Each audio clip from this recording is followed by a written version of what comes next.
Probably good I to have it. I do have a copy of the January 22nd program recorded as well. So, Okay, and I believe that is up on the website or on a link that I can send everybody the link to the website if they would like to view that program. great.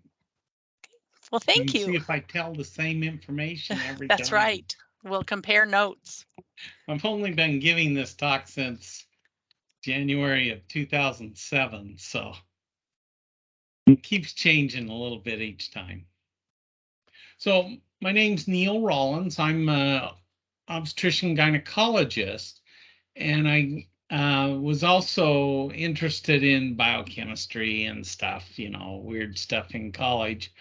But my son got really sick, and so I got into a lot of the nutritional treatments that have come out of the Human Genome Project. And the first one that came out was in the late 2006. And so once we started looking at it, it was like, boy, this will help a lot of people that we haven't been able to help before. So I'm going to get rid of my video so I don't mess up my slides, and I'll talk with the slides. You're welcome to put questions in the chat, and then at the end, I'm happy to go over questions. So this is talking about how your genetics and environment affect your health. And the first one that was really studied very well was MTHFR. We now know a little more than that, but that's kind of where this started, was this MTHFR, which stands for methylenetetrahydrofolate reductase, which is hard for people to say. It's easier to say MTHFR.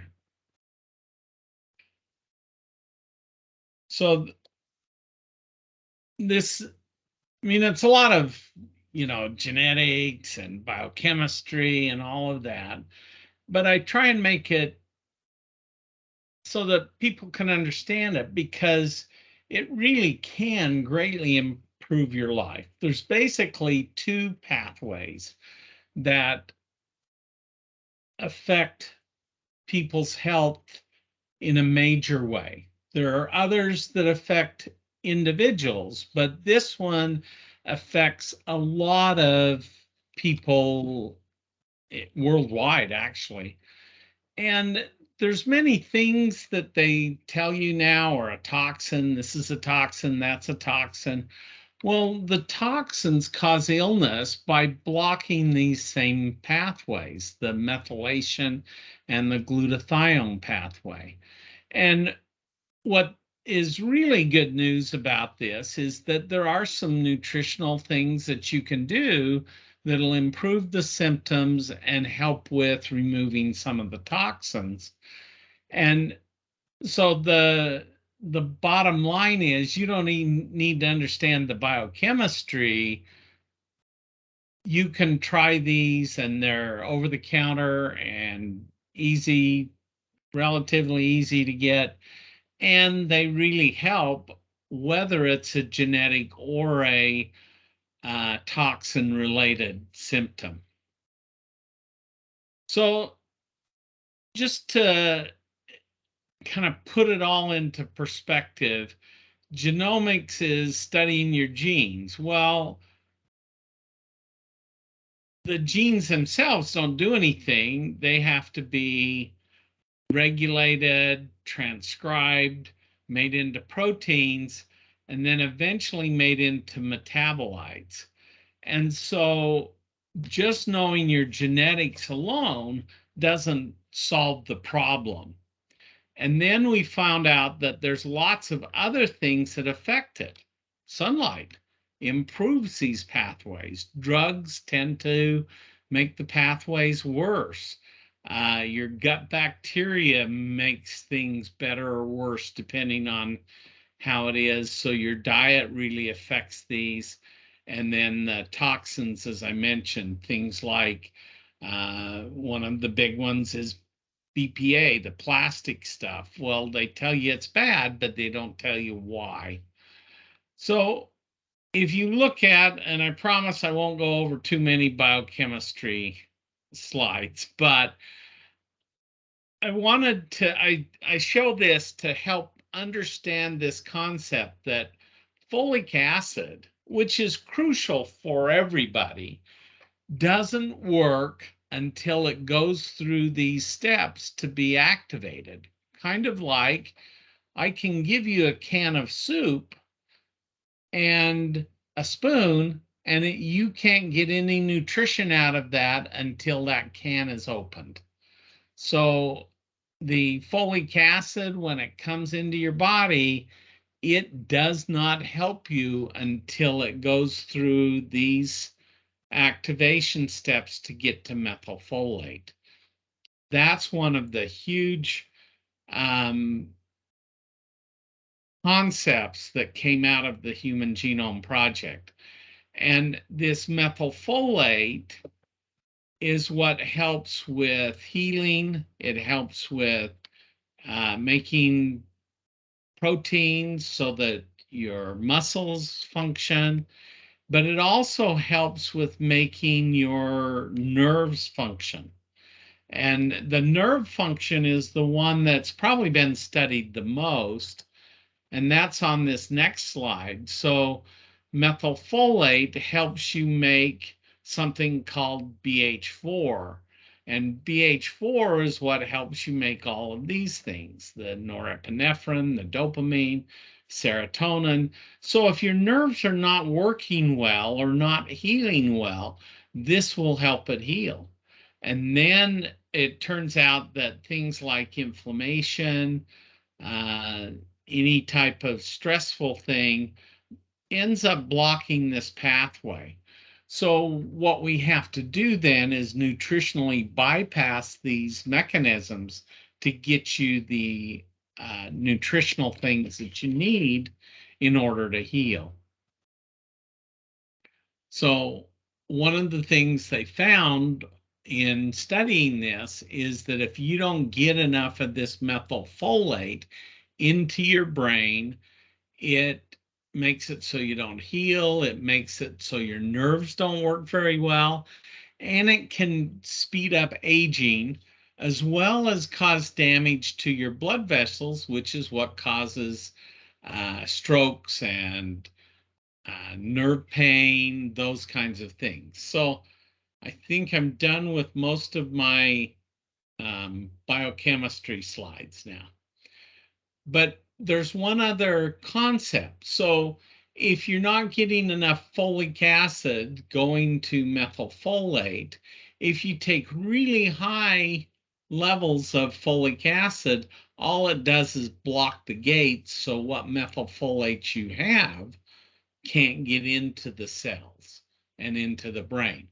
And so that's why what I have people do is supplement with the methylfolate, not regular folic acid, so that it can get into the cells and into the brain and do the job that it needs to do. So back in 2009, there were at least 70 different mutations on this gene. I guess you can explain it as they're defective or not quite right. But some of them were way more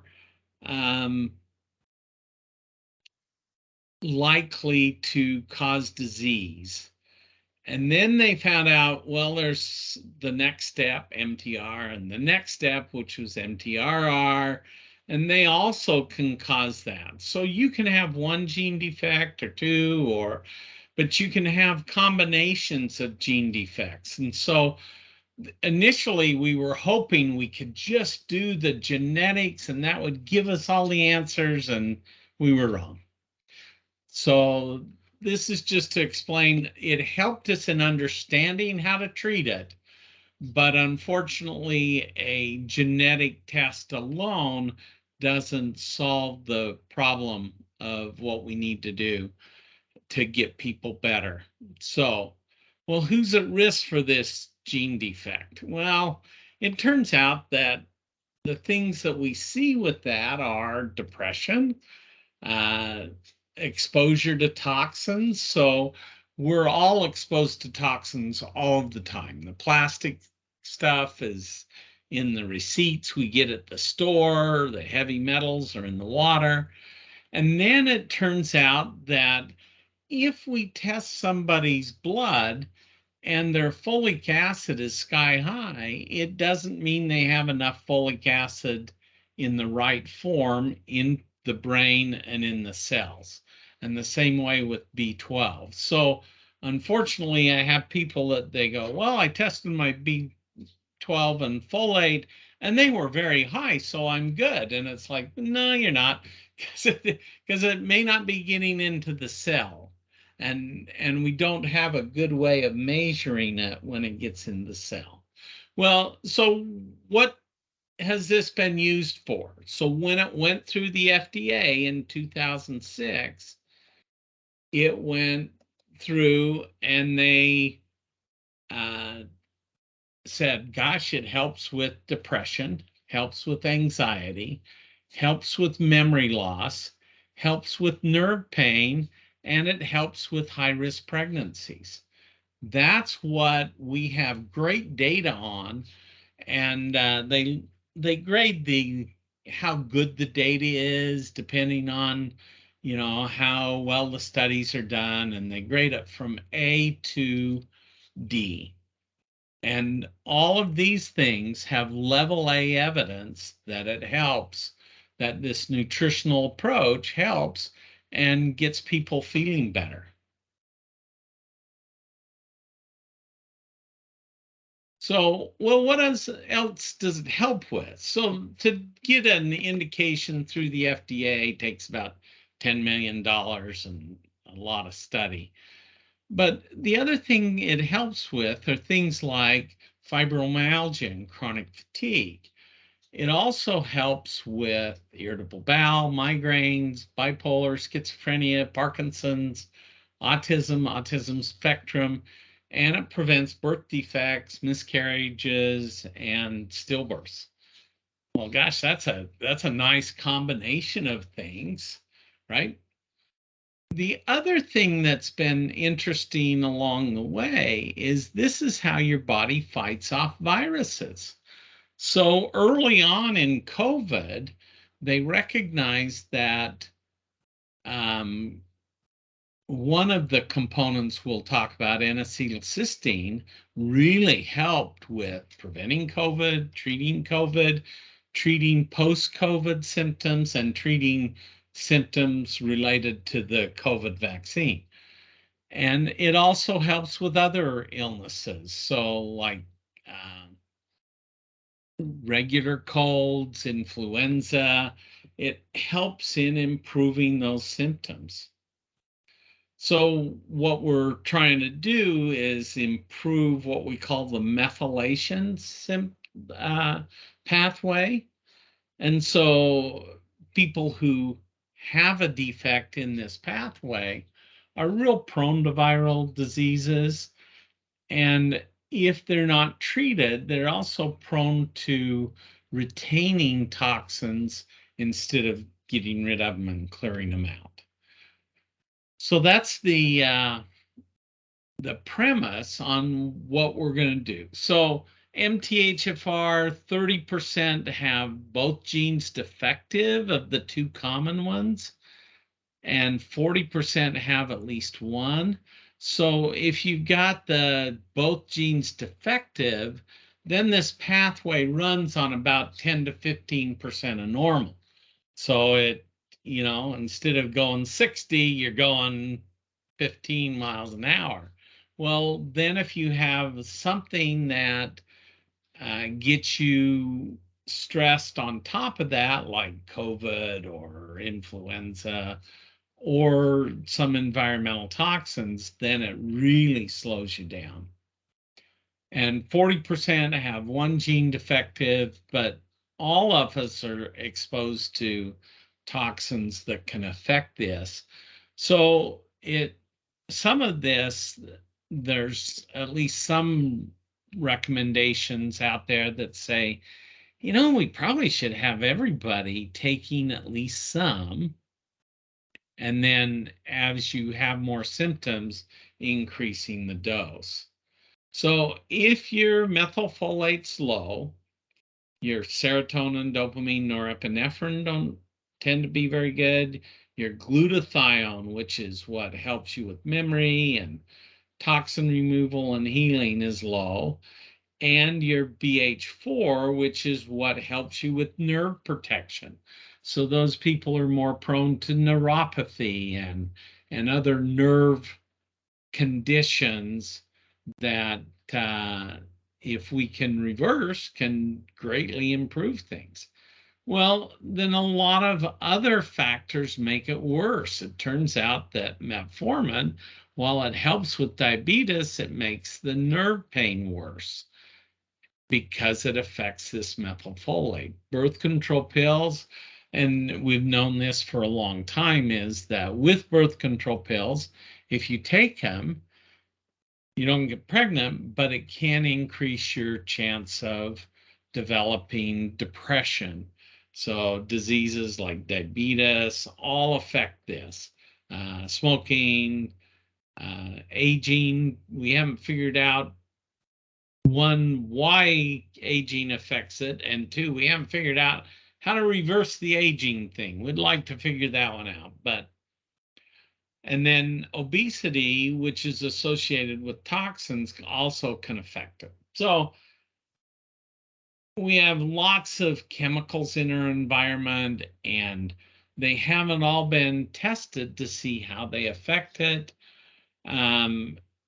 Chemical exposures. So if our bodies can't clear these toxins, then we're more prone to cancer and infertility problems, actually both in men and women. And then diabetes, thyroid. It turns out these toxins we know cause diabetes, cause thyroid problems, cause infertility in both men and women.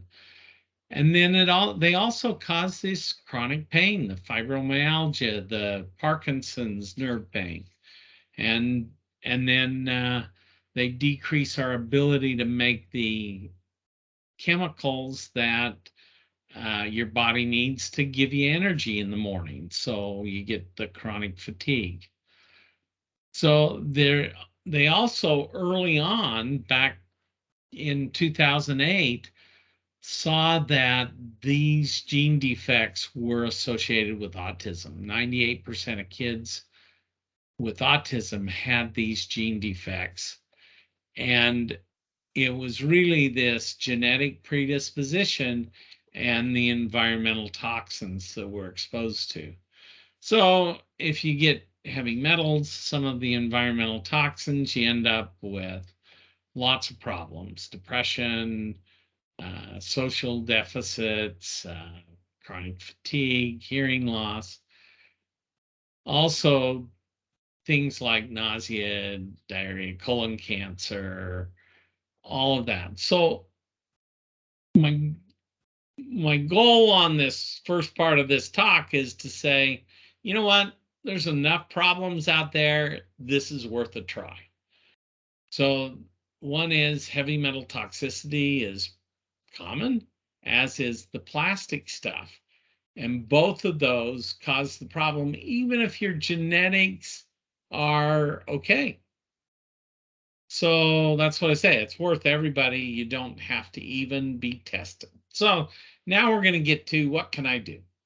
Well, so that's really, so the first part is this is important, and basically everybody's affected at some level. So what should I do? Well, one is get good nutrition. So a lot of your fast food places have high levels of the BPA and other toxins. So eating good food and sourced locally, a variety of foods helps. There are some nutritional supplements, and I will go over those.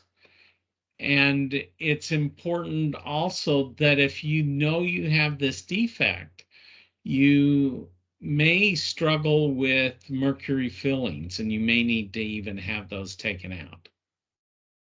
And then the DNA testing may be helpful, but most of the time, if you'll just try these things, the vast majority of people will get improvement without having to do it. So the other general guidelines are you want to do filtered water. Turns out that a lot of toxins come into our water through the water system, even though our cities try and filter it. By the time it gets through the pipes and all of that, you're better off if you'll drink filtered water and put it in stainless steel or glass water bottles.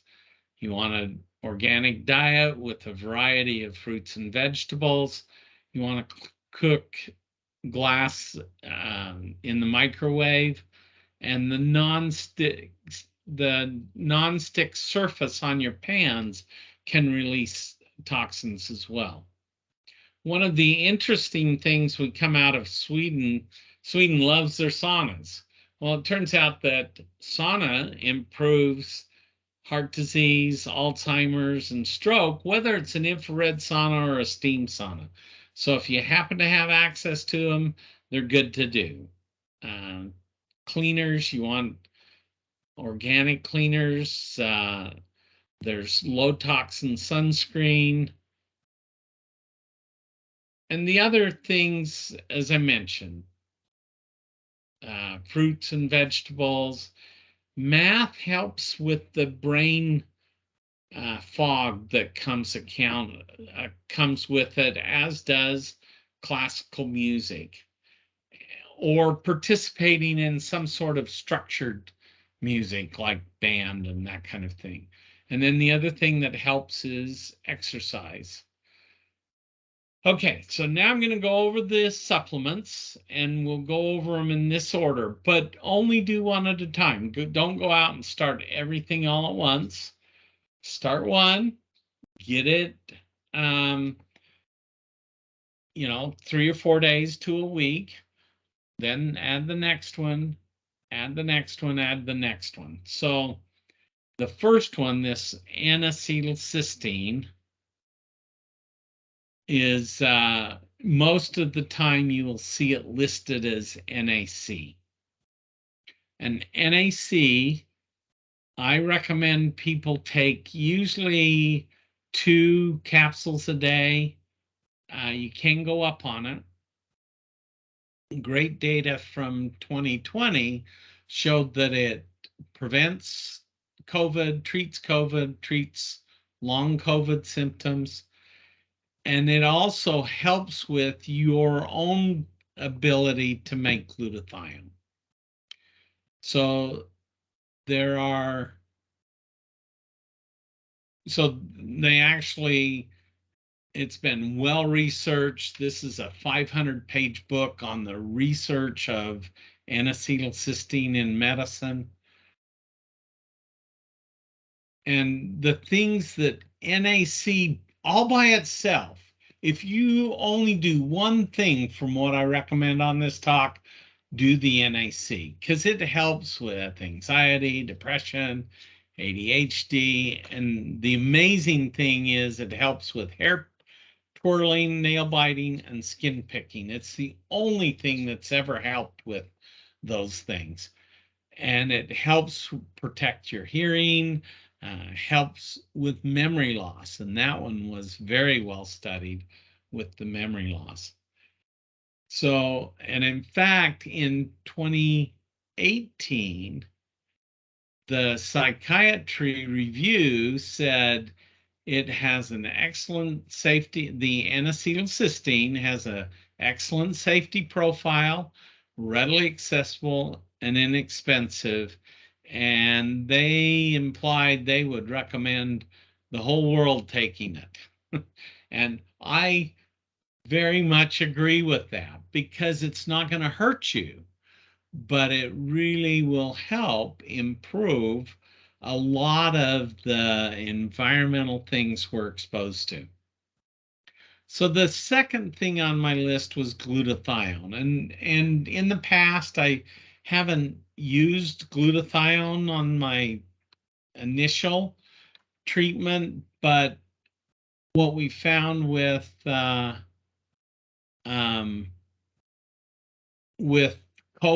and some of these other things, that glutathione helps with every cell of your body, helps with the antioxidant, helps with memory, and is very well absorbed. And the two, or at least there are several that are very well absorbed. There's a lot that are not absorbed. They're just destroyed by the stomach. So the two that I like, because they have good data, show that the Thorn absorbs really well, or the TestMed Safe Cell absorbs really well.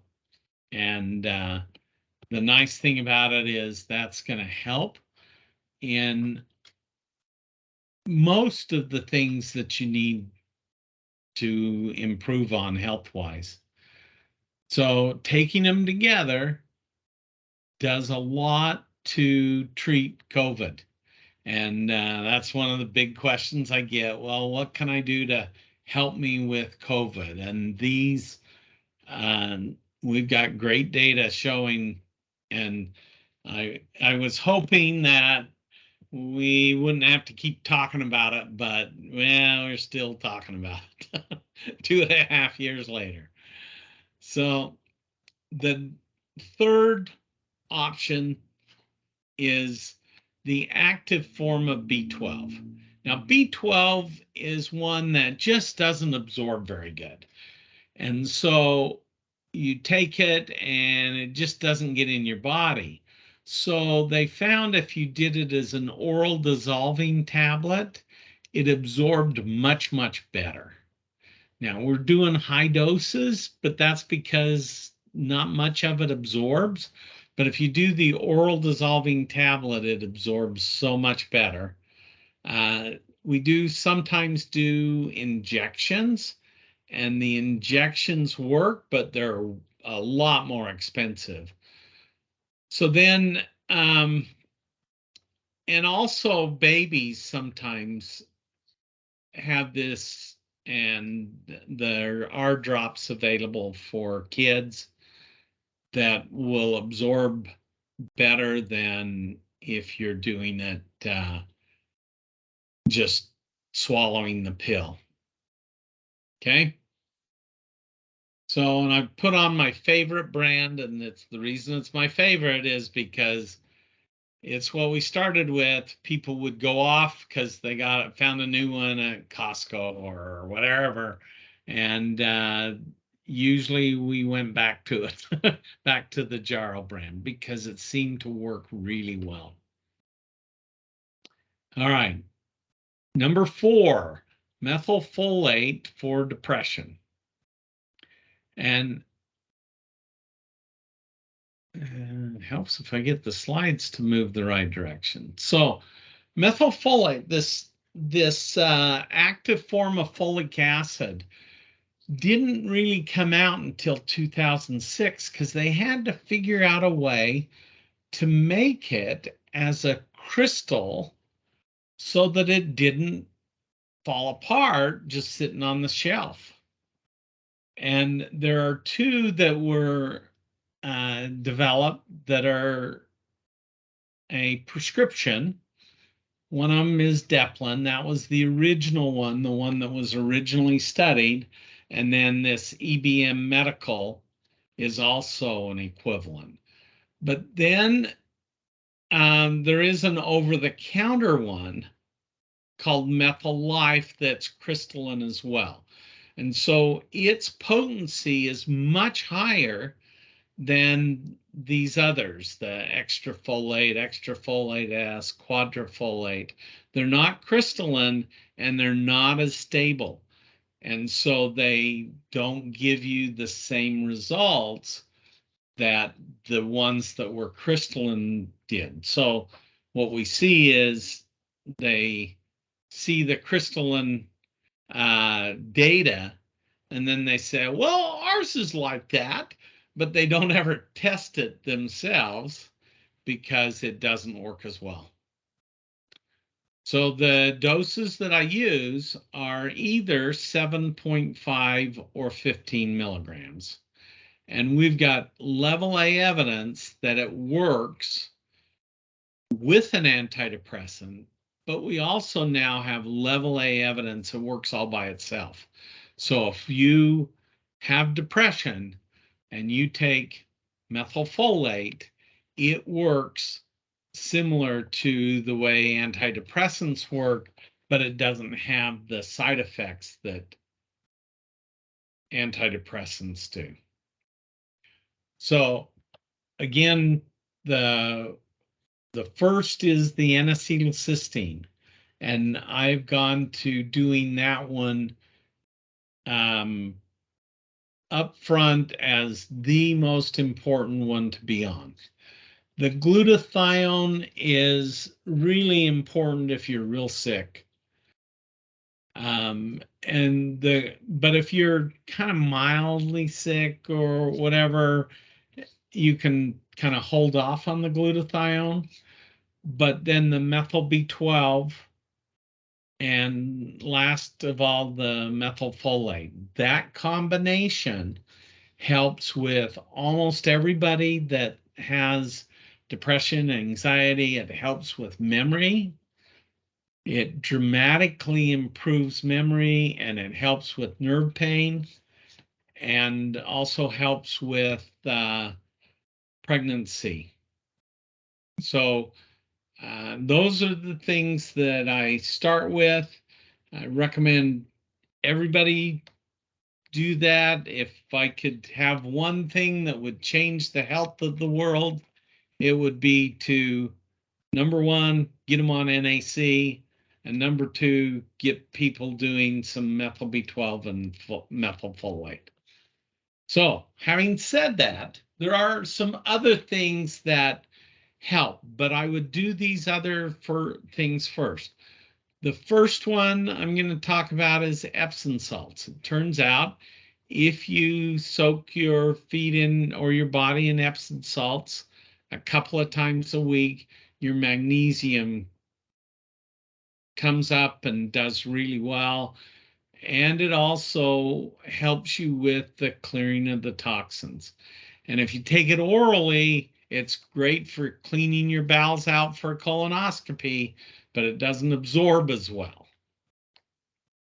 So the next thing is the sunshine vitamin, the vitamin D.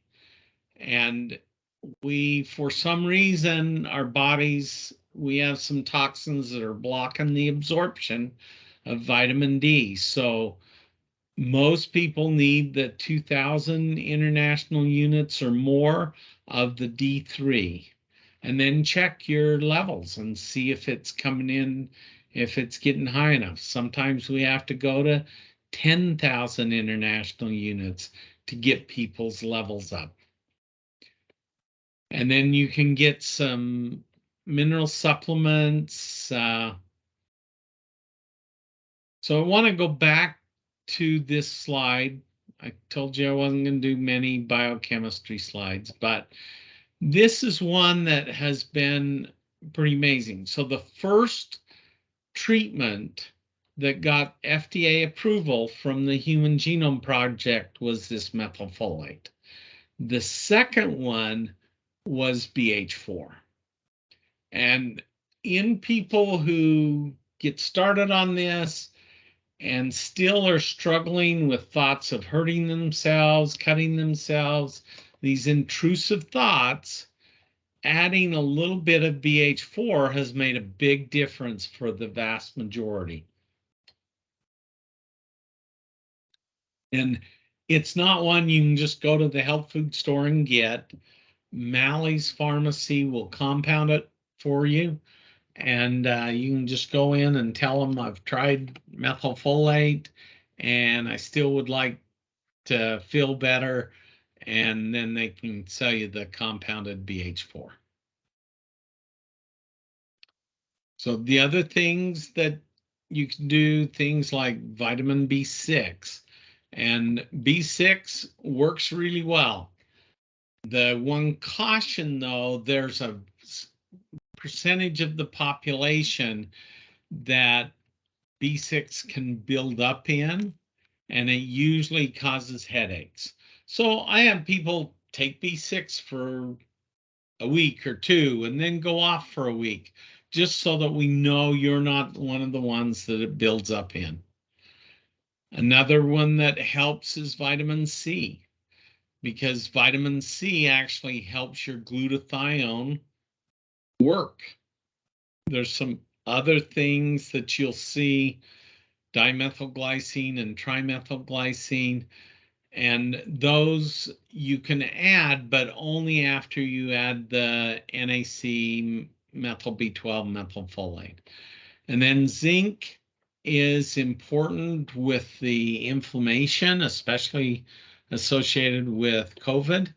And so taking some extra zinc will help with that as well. Then omega-3s have been shown to help with depression, but make sure that if you're taking fish oil that they have the mercury removed, because unfortunately a lot of fish has high levels of mercury. And so while it helps with the brain healing, you don't want to add the mercury and hurt the brain that way. Vitamin E can help, and that especially helps with fatty liver. And then there's something called silymarin, and I can't figure out where they came up with that name, but it's also called milkweed thistle. So, and it helps with protecting the liver if you have a liver function problems or fatty liver. That really makes a difference. But again, the first things that I want you to do are the methyl or the N-acetylcysteine, NAC, glutathione, methyl B12, and the methylfolate. These are all extra down the road. So in summary, there's this methylation pathway and glutathione pathway that have been shown to be very, very important for our health.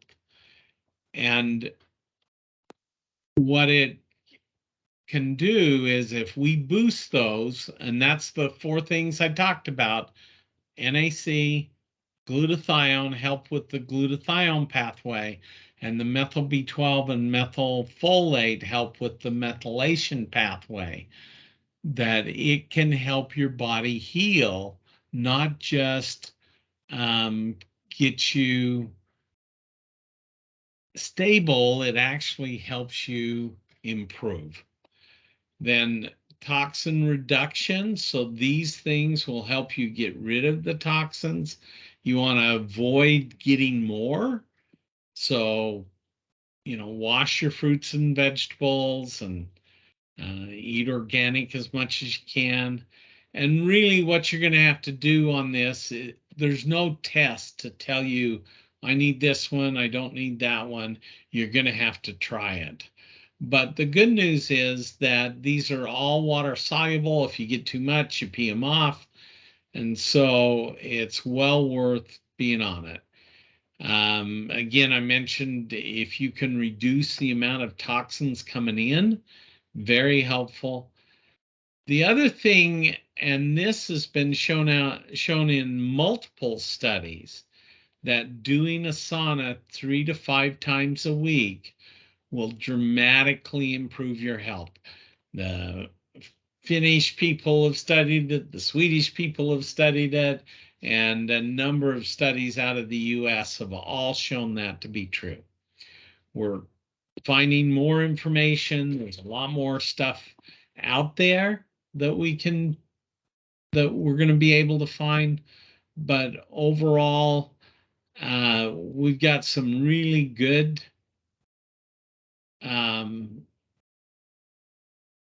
good ideas that will help you.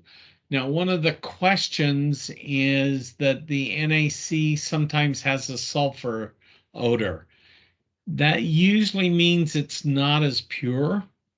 So the brands that I like on NAC are Thorn, because they do a lot of testing. The other one that does a real lot of testing is a brand called Pure. And then the other one is Now, NOW. And those three brands I've not ever had trouble with.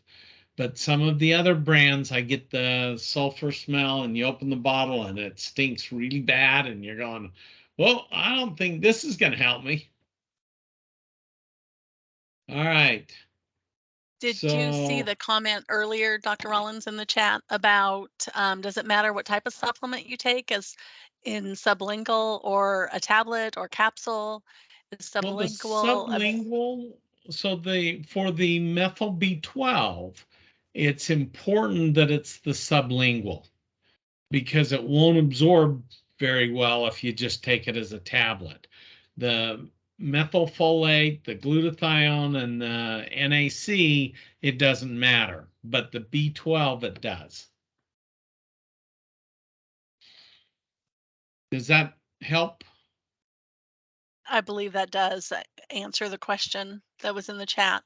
When you said find a sauna, are there people that shouldn't be using a sauna for any sort of health concerns? Um, More a length. So some people that are really sick can only be in the sauna like 4 or 5 minutes. But there's great data showing it helps with things like congestive heart failure and all of that. So, I mean, you may want to, if you've got really a lot of health problems, you may want to check with your doctor, but they're using, especially the infrared sauna, doesn't put a real stress on your heart. So if you can find an infrared one, um, the original study that was published on the infrared sauna is they took people who were really sick, so sick that at Cleveland Clinic, they said, there's nothing more we can do. And they put them in the sauna, and a third of them got better and went home. So I was like, whoa, that's, these are people that essentially they threw up their hands and said, nothing else we can do. So the infrared sauna is if you have a lot of health problems, the infrared sauna is the one that is probably more, um, is easier on your body to do. But so it's how long you stay in there. I mean, if you've got a lot of health problems, you may only be able to stay in a few minutes. But a lot of times, a lot of the studies, they looked at doing it for 30 minutes.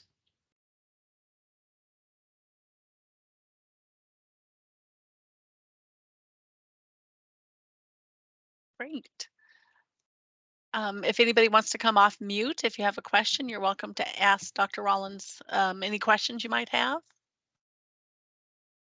Yeah, and hopefully I'll even know them. I love this quote. Before I came here, I was confused about the subject, but having listened to your lecture, I'm still confused, but on a higher level. So I figure that's appropriate for Hanford, since Enrico Fermi helped develop the first reactor. So yeah, if there are other questions, let me know. All right, the brand names for NAC. I'll put them in the chat. Thorn, Pure, and Now. And I will send out all the slides to everybody that attended today, as well as the link. I'm sure I can find the link to your program back in January too, if they want to rewatch what they listened to today. We did tape today, so we can also, as soon as that's ready on Teams, I can share that as well.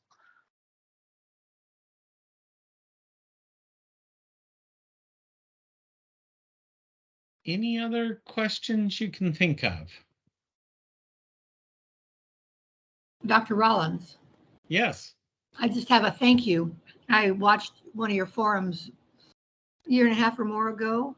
I was having to take major pain meds because of damaged back nerves. I don't take them anymore. Thank you. Well, yeah, you're welcome. That's been one of the most gratifying things that's happened since in the 15 years I've been doing this is I've been able to get a lot of people off pain meds because we get the nerves to heal. And I like that.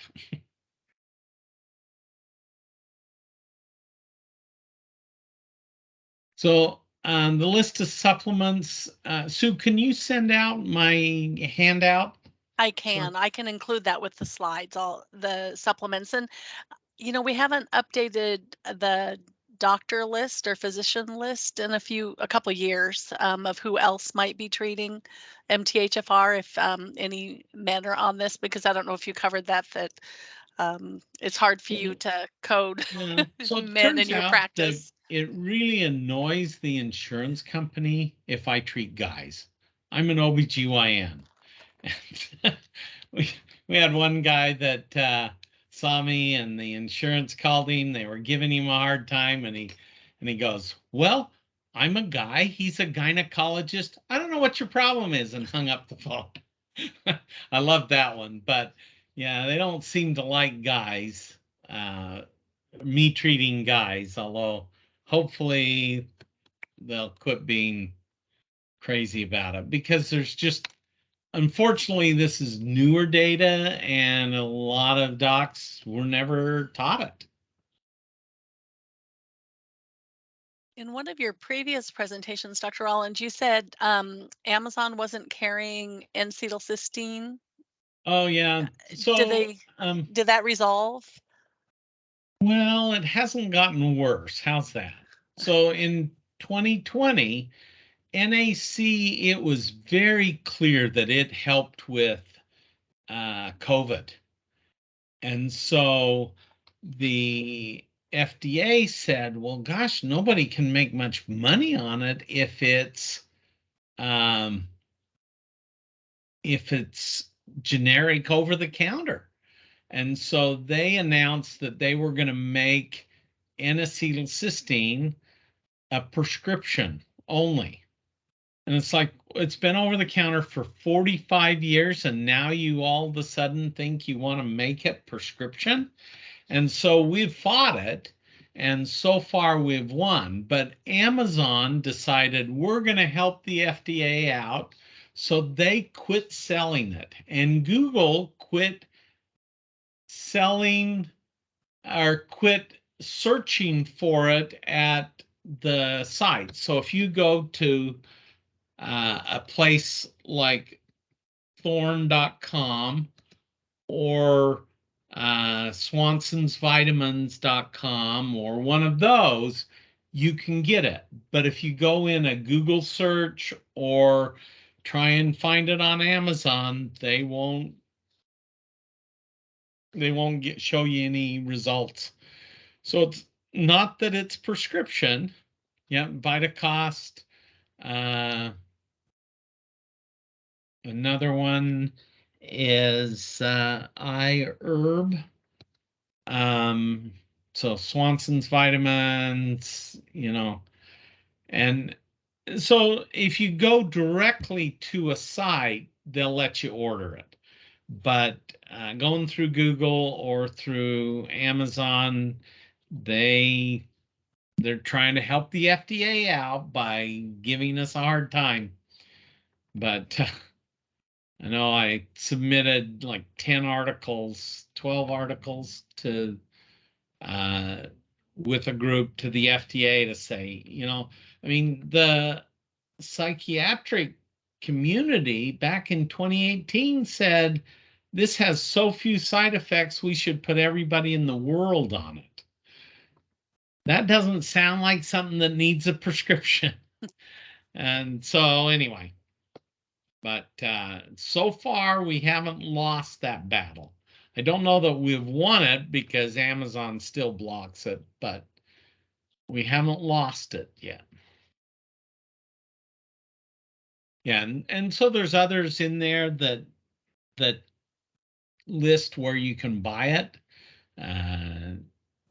Natural healthy concepts. So Walmart, it's not that I have get any kickbacks from any of these places. It's just I'm not the government. I don't work that way. So anyway, but I do hope that this will improve your health, improve your situation, and like I say, it's been really truly amazing how many people it's helped over the years and continues to help. So, including all my family. In fact, I tell my family that I keep a year's supply for every single one of them because I don't ever want to go back to the pre-methylfolate days because we all feel so much better and we treat each other better. It's a great from that standpoint.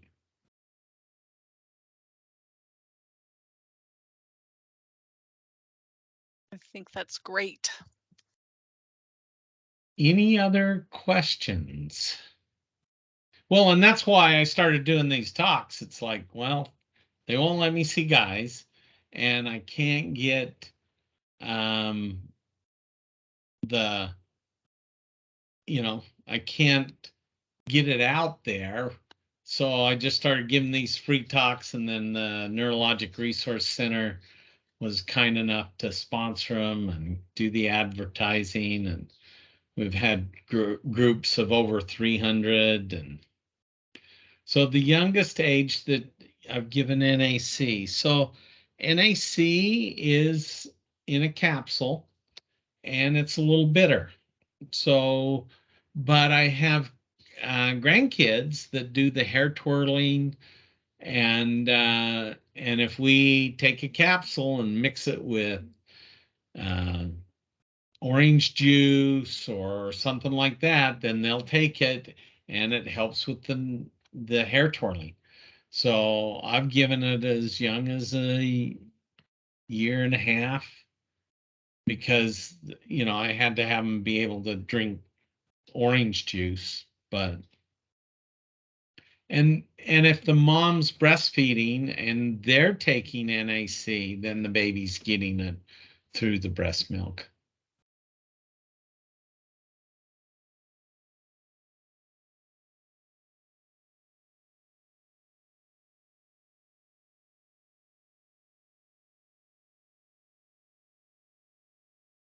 Looks like the questions are dying down, Dr. Rawlins. All right. Well, thank you. I hope this makes a difference for you. We'll be offering it again next year. This will be our last program for this year, but we'll My have schedule's pretty full. in flux right now. I'm So, not sure exactly what my schedule's going to be, but I certainly plan on doing them again next year. so if you do not get the community health transmitter, let me know either in the chat or you can send me a message in response to the slides when I send that out. And that will advertise when the new programs are for MTHFR for next year. He does a complimentary program called Preserving the Brain, which is a little bit more nutrition focused, wouldn't you say, Dr. Rawlins? Yeah, and it really kind of emphasizes more why it's so important to use this to protect the brain. Well, I sure appreciate your time and sharing your knowledge with us again. Thank you very much. We will see you around the bend, probably All right. 2023. Yep. Last call, everybody. All right. Well, you take care. Okay, you too. Thank you. Thank you, Stay Dr. cool. Rawlins. Yeah, it's good to see you, or at least hear your voice. So stay cool because it's pretty hot out there. It's supposed to be 113. Yeah. Yep. So, all right. Okay. Bye. Bye-bye. Thank you.